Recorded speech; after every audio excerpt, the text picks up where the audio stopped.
Now we are starting with the question number 6 of a single entry. This is the third lecture of the single entry. Okay. Now, Jyoti keeps her books on the single entry system. From the following particulars, prepare opening and closing statement of affairs and statement of profit and loss for the year ended 31st March 2018. What they say that prepare a what statement of affairs. सही है. Statement of affairs मतलब just balance sheet, just like a balance sheet. 2 year का statement of affair बनाना है. Why you are preparing a statement of affairs? क्यों बनाते हो? क्या फाइंड आउट होता है स्टेटमेंट ऑफ अफेयर से? Opening capital as well as closing capital. सही है. ओके. बैंक बैलेंस कहाँ जाएगा? Assets. Cash balance assets. Sundry debtor assets. Stock furniture assets. Machinery creditor liability. Bill payable liability. ये सब prepare करके आपको मिलेगा स्टेटमेंट ऑफ अफेयर. तो चलो पहले स्टेटमेंट ऑफ अफेयर बना देते हैं, फिर बाद में आगे का सॉल्व करें. ये सम का स्टेटमेंट ऑफ अफेयर मैं बता रही हूँ. आगे के सारे सम्स का स्टेटमेंट ऑफ अफेयर आप खुद बनाओ. समझ में आया? फिर मैं पीरियड स्टेटमेंट एक्सप्लेन करूँगी. तो सबसे पहले heading is what? Statement of what? Affairs. इसमें क्या लिखा जाएगा? As on. As on is what? 31st March. यहाँ पे लाइन. सही है.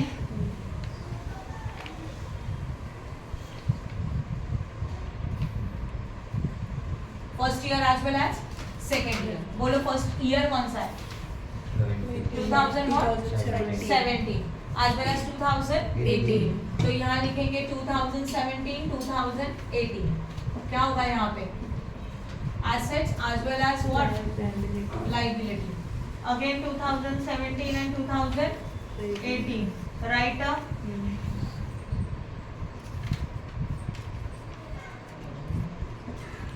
करो तुझा कर विषय. इकडे तिकडे नको बघू. चलो बताओ बैंक बैलेंस कहाँ लिखो? एसेट्स. अमाउंट बोलो. 35,000, 30,000. Yes 35,000 and what? 30,000. Next one. Cash balance कितना? 14,000, 10,000. Next one. Sundry debtors how much? 1,20,000, 1,60,000. Next. Stock 50,000, 90,000. Next. Furniture 18,000, 18,000. 18,000 and 18,000. next.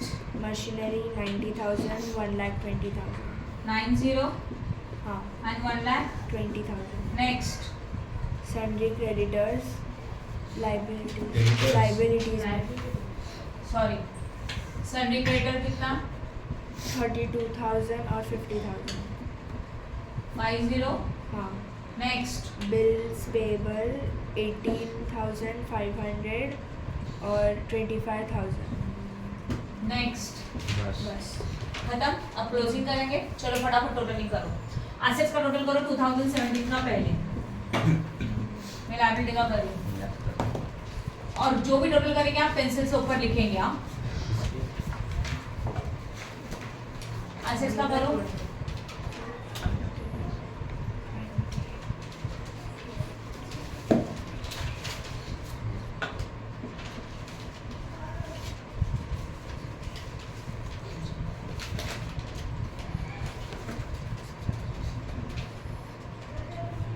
Check करो राइटिंग. सही है. 3,27,000. ओके. लिखो क्या फिर? ध्यान दो. 3,27,000 लिखा. बोर्ड पे ध्यान देना. यहाँ पे भी 3,27,000. Now 3,27,000 higher amount minus lower amount that is 50,500. तो 0 का 0 0 का 0. 10 minus 5 what? 5. Yes or no?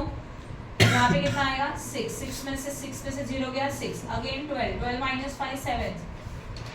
और यहाँ पे 2. कितना आया balancing figure? 2,76,500. and this is known as a what? Capital. and this is known as a which capital? Opening capital. अपने लिए लिख दिया हम लोगों ने. अब एसेट्स का इस सेट का टोटल किया वही है जिसने टोटल किया 000. थाउजेंड में देखेंगे तो 8. 10,000 में देखोगे 3 4 10 9 19 19 and 1 20 plus 2 22 carry 2. lakhs में देखो 2 1 2 3 4 428. सही है. ओके इस तरह से आपको एक्चुअल में भी टोटल करना है। आप ट्राई करोगे जो अमाउंट है वो यूनिट्स के नीचे यूनिट, टेंस के नीचे टेंस, आपको टोटलिंग के लिए कम टाइम लगेगा। अगर आप चाहते हो 12 में स्कोर करना है तो जो पॉइंट्स मैं आपको बता दूँ प्लीज अभी से उसका प्रैक्टिस करो। समझ में आ रहा है? ग्रांटेड मत लेना हर चीज को, ठीक है ना। ओके अब यहाँ का टोटलिंग करेंगे तो 5 7 7 75 होता है। तो क्या करेंगे 4,28,000 माइनस हाउ मच 75,000, यस और नो। चलो करो फिर कितना आता है 0 0 0, 8 में से 5 गया 3, यहाँ पे कितना आता है 12, 12 में से 7 गया 5 और यहाँ पे 3, कितना आया 3,53,000 and this is known as a which capital? Closing capital. मिला दोनों पॉइंट? बोलो कुछ रॉन्ग लिखा है? 4,28,000। I hope statement of affairs is very easy. कुछ नहीं सोचना, एसेट्स को एसेट्स में डालो, लायबिलिटी को लायबिलिटी में डालो, बैलेंस शीट को निकालो, ओके ऑन है ना। Next we are starting with additional information. Additional information पहले रीड करेंगे एंड देन सम को सॉल्व करेंगे, okay. Additional information, Jyoti has withdrawn 33,500 from the business of her private estate. बोलो ज्योति ने विथड्रॉ किया पर्सनल पर्पस के लिए। This is known as a drawing and drawing is add और लेस ऐड। देखो वहां पे साइन करो add. She has introduced the additional capital of 5,000 in the business on 1st Jan 2018. हम लोगों ने additional capital introduce किया। कौन से डेट को? 1st Jan। So additional capital is what? Plus or minus? Minus। करो वहाँ पे minus। Addition to the machinery was made on 1st Jan। ये just information है कि हम लोगों ने जो मशीनरी में additions किया वो 1st Jan को किया। अभी addition means what? बोर्ड पे ध्यान देना। मशीनरी था कितने का पहले का? 90। यही मशीनरी आपका कितना बन रहा है? 1,20,000। यस और नो। तो in short we can say that year के स्टार्टिंग में जो मशीनरीज था वो 90,000 था, ईयर के एंडिंग में यही मशीनरी 1,20,000 हो रहा है, मतलब डिफरेंस कितने का? 30,000 का। इसका मीनिंग क्या पता है? ड्यूरिंग द ईयर हम लोगों ने न्यू मशीनरी परचेस किया 30,000 का, ओके, क्योंकि मशीनरी इंक्रीज हो रहा है। और ये 30,000 का मशीनरी कब परचेस किया? 1st Jan 2018 को। अब ये डेट कहाँ यूज होता है? डेप्रिसिएशन। डेट आया, परचेस का डेट आया, मतलब डेप्रिसिएशन के लिए यूज होगा। कैसे यूज करना है मैं खुद बताऊंगी, बराबर है। बट फिलहाल बस इतना एज्यूम कर लो कि ये जो एडिशंस है, एडिशंस मींस व्हाट? ओपनिंग के कंपैरिजन में विशु थोड़ा सा ओपनिंग के कंपैरिजन में क्या हो रहा है? क्लोजिंग ज्यादा है कि नहीं है? तो अगर क्लोजिंग ज्यादा है तो जितना डिफरेंस है that is known as a purchase of assets, purchase of machinery, okay ठीक है। और परचेस का डेट भी दे के रखा है। Now depreciate furniture and machinery 10%। Depreciation is expense और इनकम, तो क्या करोगे? लेस करो, वहाँ पे लेस लिखो, एक्सपेंसेस लिखो, लेस लिखो। Maintain RDD 15% on data. Data is a what? Expense or income? Data expense. Expenses. तो क्या होना चाहिए? Expenses? Less. लिखो वहाँ पे expenses minus. And closing stock is overvalued by 20% the books. इसका मीनिंग क्या है? जो हमारा closing stock है वो over मतलब क्या? ज़्यादा की कम? ज़्यादा। Closing stock assets है, assets ज़्यादा लिख के रखें, actual में है कम, ओके तो क्या होना चाहिए? प्लस की माइनस? माइनस। ज्यादा लिख के रखे ना बट एक्चुअल में कम है, तो जितना आपने ज्यादा लिख के रखा है उसको निकाल दो, दैट इज व्हाट? माइनस। तो ओवर वैल्यू ऑफ क्या करेंगे? इसको माइनस करेंगे, राइट है? Over value of closing stock. Okay चलो मैं सब सॉल्व करके दिखा रही हूँ, ध्यान देना। सबसे पहले क्या लिखा जाता है? Statement of what? Profit and loss.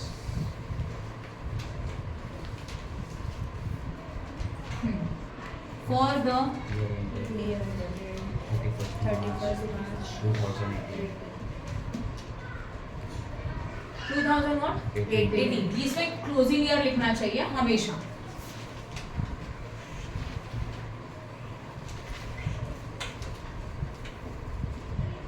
Particulars, amount as well as what? Done. समझ में आया यहाँ तक? ओके चलो बताओ, स्टार्ट करें फिर। सबसे पहले क्या देके रखा है? Closing stock capital.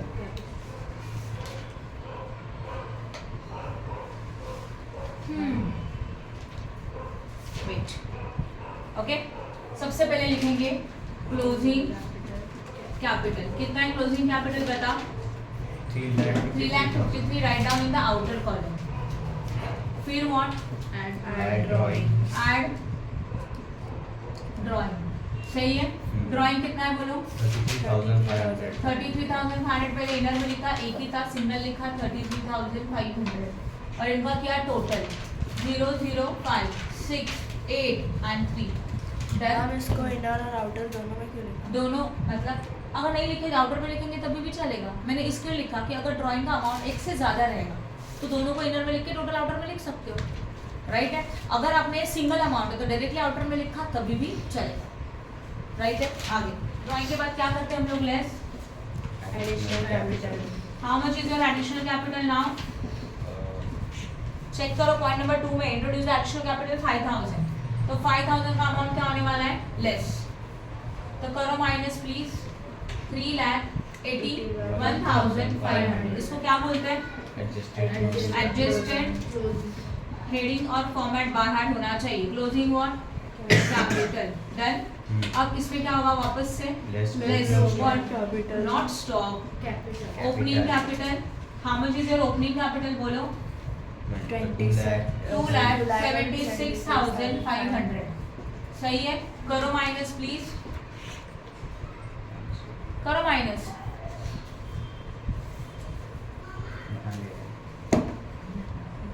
डेटर्स का बैलेंस, डेटर्स का बैलेंस क्रेडिट ट्रेडिंग क्रेडिट है। हाँ मुझे अब पता चल रहा है क्यों रॉन्ग है, आपने बैड डेट्स का शायद डेटर्स के अकाउंट में क्रेडिट में आता है, हाँ क्रेडिट में ही आता है बैड डेट अकाउंट से, पर वो पोजीशन में वैसा नहीं है, मतलब लेस करना है ना सिंपली। नहीं यहाँ लिखा तभी भी आंसर राइट आता है। तो अगर अभी मैं टोटलिंग भी कर रही हूँ तो गलत आ रहा है।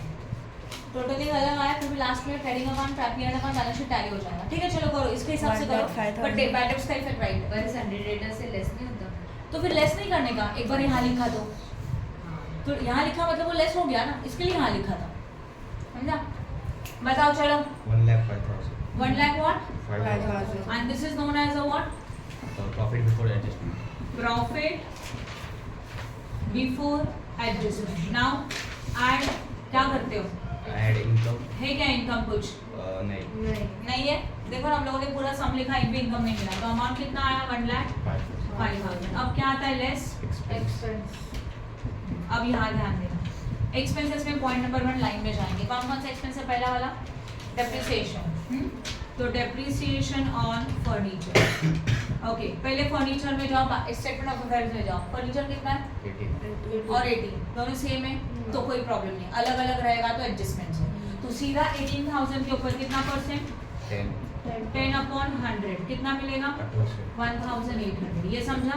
Point number 2 depreciation on what, machinery हाँ अभी रूल है, देखो क्या रूल है, नंबर पॉइंट अलग अलग है, अभी डेप्रिसिएशन कैलकुलेट करने के क्या रूल्स है। First of all you have to find out depreciation of opening balance, किसके ऊपर डेप्रिसिएशन निकालोगे, ओपनिंग बैलेंस के ऊपर, ये पॉइंट समझ में आया। तो यहाँ पे लिखा जाएगा opening balance, how much is a opening balance of machinery 90,000, see this one is opening balance, this one is a closing balance. जब भी फिक्स एसेट्स का अमाउंट अलग अलग है, okay, like a 90,000 1,20,000, this both amount are different. In that situation first of all find out the depreciation and opening balance. Opening balance मतलब ये ऐसा machinery की जो ईयर के स्टार्टिंग से आपके पास है ईयर के एंड तक, मतलब for full year means how many months 12 month, that is we have to find out depreciation for full year on 90,000, right. तो 90,000 के ऊपर कितना परसेंट है 10%, तो 90,000 इंटू 10/100 कितना आएगा बोलो 9,000। ये पॉइंट यहाँ तक क्लियर हो गया, ओके। अब फाइंड आउट करो how much is additional assets, additional machinery कितने का है बोलो 30,000 एडिशनल मतलब दोनों का difference, that is how much 30,000 into 10/100 fixed है। अब आएंगे मंथ, डिसाइड करो या तो फाइंड आउट करो ये एसेट्स आपने कब परचेस किया था, डेट इज गिवन, क्या कब परचेस किया था 1 जैन, मतलब जो 30,000 का न्यू एसेट्स है ये आपने परचेस किया 1 जैन को, means it is a use from Jan to March, जनवरी फरवरी मार्च, कितने मंथ्स का डेप्रिसिएशन आएगा 3 मंथ्स का। कंफ्यूजन है कुछ नहीं समझा, वापस एक बार बता, वापस बताइए। यहाँ पे 2 ऑप्शन दिख रहा है आपको, जब भी एसेट्स का अमाउंट दोनों अलग अलग है, ध्यान दो। फर्नीचर का अमाउंट सिमिलर था कि अलग अलग था, सिमिलर था, तो सीधा 18,000 के ऊपर 10% निकाल के खत्म किया। When fix assets amount is different in the opening and closing balance, दोनों में अमाउंट अलग अलग है, तो सबसे पहले डेप्रिसिएशन फाइंड आउट करेंगे ओपनिंग बैलेंस के ऊपर। How much is opening balance of machinery 90,000 is opening balance ना, येस और नो, राइट। तो 90,000 का ओपनिंग बैलेंस है, इसलिए ओपनिंग बैलेंस 90,000 के ऊपर अपने 10% कैलकुलेट करके 9,000। ओपनिंग का मतलब क्या, ईयर के स्टार्टिंग से है, मतलब कौन से डेट से 1 अप्रैल से लेकर मार्च तक कितना मंथ्स 12 मंथ, तो यहाँ पे डेप्रिसिएशन 12 मंथ का निकाला और 12 मंथ के लिए मंथ लेने का जरूरत नहीं होता, तो ignore the money. Okay, now what is the increase? कितना इंक्रीज हो रहा है? 30,000. इसका मतलब क्या होता है? When the increase of 30,000 means we can say that there is a additional machinery purchase during the year. पूरे साल में कभी ना कभी हम लोग ने एक नया मशीनरी परचेस किया 30,000 का. कब परचेस किया? डेट दिया. कब परचेस किया? 1 जनवरी. इसका मतलब वो मशीनरी आपने जनवरी, फरवरी, मार्च कितने मंथ्स के लिए यूज किया? 3 मंथ्स के लिए. तो आप डेप्रिसिएशन कितने मंथ्स के लिए कैलकुलेट करेंगे? 3 मंथ्स के लिए. यस और नो? तो 3 डिवाइडेड बाय 12, राइट? करो कैलकुलेट, कितना आएगा? एक एक जीरो कैंसिल, एक एक जीरो कैंसिल. 3 1 जा 3 4 जा, फिर 4 1 जा 4, 7 जा 28, है ना? 28 के बाद बचा कितना? 2 4 5 जा 20 एंड 0 कितना आया? जस्ट 750. यस और no? Okay, now there is a one two. हम लोगों ने एसेट्स को परचेस कब किया उसका डेट उन्होंने खुद दिया है 1 जनवरी. If purchase of asset date is not given, अगर ये डेट नहीं दिया होता तो by default depreciation is calculated for 6 months. समझा मैंने क्या बताया? अगर आपके क्वेश्चन में 1 जनवरी का डेट नहीं दिया कि मशीनरी आपने कब परचेस किया, date is not given, that is date of purchase और date of acquisition of assets is not given. In that situation हम लोगों को जो डेप्रिसिएशन निकालना है एडिशनल मशीनरी के ऊपर वो 6 मंथ्स में निकालना है बाय रूल. देन डेट दिया रहेगा तो डेट कंसीडर करो, नहीं दिया रहेगा तो डेप्रिसिएशन निकालो 6 मंथ्स के लिए. हो गया, मशीनरी हो गया. आगे देखो क्या बोला है, वो सब बात में एक साथ करेंगे. आरडीडी आया, चलो करें RDD. Third one RDD. RDD किसके ऊपर निकलता है बोलो? डेटर. जाओ यहाँ पे प्लीज. 1,20,000 1,60,000 है कि नहीं है? यहाँ पे आपको हमेशा कैलकुलेट करना है डेटर्स क्लोजिंग बैलेंस के ऊपर. ओपनिंग के बारे में सोचो ही मत, राइट? कितना है क्लोजिंग बैलेंस बता? 1,60,000. बट रूल है, क्या रूल है? 1,60,000 के जो डेटर है उसमें से पहले बैड डेट्स माइनस होता है एंड देन रिमेनिंग अमाउंट के ऊपर आरडीडी निकलता है. बैड डेट्स है क्या? नहीं है, तो इग्नोर. इसका मतलब अमाउंट कितना आया? 1,60,000 और उसके ऊपर कितना परसेंट? 15%. That is 15/100. 2 0 गया. कैलकुलेशन कैसे करेंगे? यहाँ पर यू 1,600. यस और नो? एक्चुअली कैलकुलेशन यहाँ नहीं करना चाहिए एक भी, वर्किंग नोट में करेंगे. इंटू 15/100. तो 1,60,000 इंटू 15/100. समझा? already always calculated on closing balance, closing data, ignore the opening data, first two. ये समझ में आया? ओके. क्लोजिंग में कैलकुलेट करते हैं जो डेटर्स आपके पास है उसमें से पहले बैड डेट्स माइनस करेंगे अगर गिवन है तो. गिवन नहीं है तो छोड़ दो. ओके, फिर बैड डेट्स माइनस करके जो अमाउंट आएगा उसके ऊपर कितना परसेंट आएगा? 15% आएगा. ओके, तो ये 2 0 गया. यहाँ पे 15 15 0 0 15 0 0 15 6 जा कितना आता है? 15 6 जा 90 बराबर है. 15 6 जा 15 4 जा 60. उसमें 15 ऐड करेंगे तो 75. उसमें 15 ऐड करेंगे तो कितना होता है? 90. नहीं 15 जाता है. हाँ होशियार है. मतलब वो 15 और 16 देगा ना. क्या आता? 15 बन जा 15 प्लस 9 करो 24 कितना आया? 24,000. सही है? 24. यस और नो? सही है. क्या हुआ? तो ध्यान दो. चलो 24,000 का हम लोगों का क्या हो गया? आरडीडी. सही है. आगे और कुछ है क्या? हाँ है. और closing stock is over valued bye 20%. तो यहाँ पे लिखेंगे क्लोजिंग स्टॉक व्हाट? कैलकुलेशन कैसे करेंगे बता दो. पहले कौन सा स्टॉक है? क्लोजिंग. तो मुझे बता अमाउंट कितना रहेगा क्लोजिंग स्टॉक का? कोई बता सकता है? What is the amount of closing stock? 90,000. Stock, closing stock, not a capital. Stock. इसमें ये ओपनिंग है, ये क्लोजिंग है, तो क्लोजिंग स्टॉक का अमाउंट कितने का है? 90,000 का. अब बोर्ड पे ध्यान देना. उन्होंने क्या बोला? ये ओवर वैल्यूड है. कितने से ओवर वैल्यूड है? 20%. परसेंटेज में बेस क्या होता है? 100. 100 में 20 ज्यादा मतलब 120. हाँ या ना? 100% इज अ बेस. उसमें मैंने बोला ओवर वैल्यूड मतलब ज्यादा. तो 100 प्लस 20 कितना हो गया? 120. तो यहाँ पे जो स्टॉक देके रखा है 90,000 वो आपका 120. सही है ना? नहीं समझा? वापस एक्सप्लेन करिए. सी हम लोगों का बेस कितना परसेंट होता है? 100. ओवर मतलब ज्यादा, तो उसमें 20 ऐड करो तो कितना बन गया? 120. तो जो गिवन अमाउंट है ना वो 120% है. बस मैंने परसेंट लिखा है. That is 90,000. ओके. हम लोगों को एक्स्ट्रा वाला निकाल देना है। एक्स्ट्रा वाला कितना है 20। 20। तो अगर 90,000 मतलब 120 तो 20 मतलब कितना? क्रॉस मल्टीप्लिकेशन कैसे करोगे? 90,000 यहाँ कर रही हूँ मैं, ध्यान दो। 90,000 इंटू 20 डिवाइडेड बाय 120। 0 0 गया, 2 1 जा, 2 6 जा, 3 से कर सकते 3 2 जा, 3 3 जा 9, 0 0 0 0 और 2 1 जा करेंगे तो हाफ करेंगे तो 15,000, राइट है। तो इसमें से कितना माइनस करना हम लोगों को निकालना है? 15,000 यहाँ आएगा। डन, समझा कि नहीं समझा? अब सारे एक्सपेंसेस का टोटल करके आउटर में लिखेंगे। चलो करो। 15 प्लस 24 कितना होता है? 39 प्लस 9,000 करो। 48 प्लस 1,800 48 प्लस 1,800 49,800 सही है ना। और उसमें 750 ऐड करो। 700 ऐड करेंगे तो 50,000 500 शायद नहीं 550 चेक कर लो। सही है, टोटल करो आप लोग, बराबर है। कितना आया खुद से करने का, बुक में मत देखो। 50,550 इसको क्या करना है बोलो? इसको माइनस करना है। तो 1,05,000 में से 50,550 माइनस करेंगे, राइट। कैलकुलेशंस में यहाँ पे कर रही हूँ। सी 1,05,000 का अमाउंट है, उसमें से 50,500 माइनस करेंगे। 0 0 यहाँ पे 10 माइनस 5 5 यहाँ पे 4 का 4 यस और नो। वापस से 10 माइनस 5 5 एंड बस इतना है। तो आंसर कितना आया? 54,500। पॉजिटिव आया कि नेगेटिव आया? पॉजिटिव। माइनस में आ रहा है क्या? नहीं। ऐसा सिचुएशन है क्या नीचे वाला अमाउंट बड़ा है और ऊपर वाला छोटा है? नहीं, तो पॉजिटिव है। तो इसको क्या बोलते Net हैं? profit। Net profit. क्या बोल रहा है?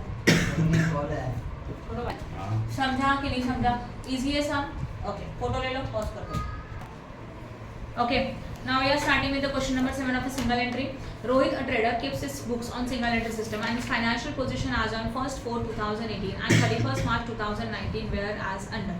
Particular 18 and 19. 18 is opening and 19 is a what? Close. Now cash, bolo. Assets. Bank as bank balance. Assets. Stock in trade. Debtor. Creditor. Building. Furniture.